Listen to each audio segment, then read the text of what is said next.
बहुत समय पहले की बात है। एक शांत और सरल गांव था जिसका नाम था रामपुर। वहां के लोग मेहनती थे पर थोड़े भोले भी। एक दिन गांव के चौक में एक अजीब सा विदेशी आदमी आया। वह लंबा चौड़ा था, अजीब कपड़े पहने था और साथ में था एक ऊंट। मगर ऐसा ऊंट किसी ने पहले कभी नहीं देखा था।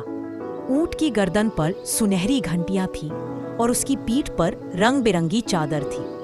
विदेशी आदमी ने गांव वालों को बुलाया और कहा, ये कोई आम ऊंट नहीं है। अगर तुम इसे कागज खिलाओगे तो ये तुम्हें सोने का बिस्किट देगा।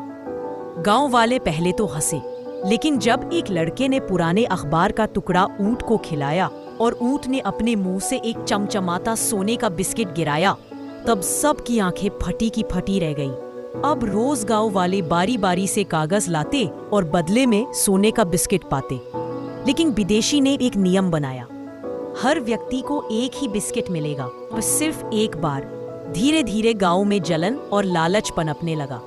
कुछ चालाक लोगों ने मिलकर योजना बनाई, अगर हम इस ऊंट को चुरा लें तो हमें विदेशी की जरूरत नहीं, हम खुद अमीर बन सकते हैं। रात आई, 4 आदमी चुपके से विदेशी के तंबू में घुसे। ऊंट चुपचाप बैठा था, जैसे सब जानता हो। जैसे ही उन्होंने रस्सी खोलनी चाहिए, ऊंट की आंखें चमकने लगी। अचानक ऊंट ने जोर से गर्जना शुरू किया। विदेशी भी जाग गया और कोई रहस्यमय मंत्र बुदबुदाने लगा।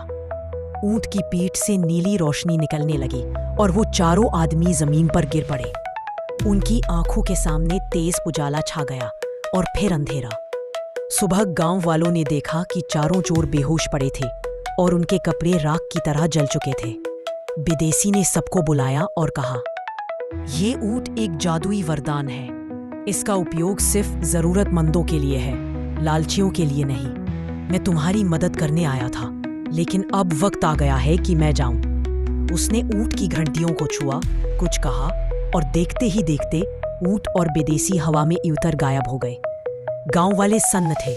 उन्हें समझ आ गया कि चमत्कार का लाभ तभी मिलता है जब इरादा सही हो। उस दिन के बाद गांव में सोना नहीं मिला, पर एक अमूल्य सीख जरूर मिली। लालच एक ऐसा जादू है जो हर चमत्कार को बर्बाद कर देता है।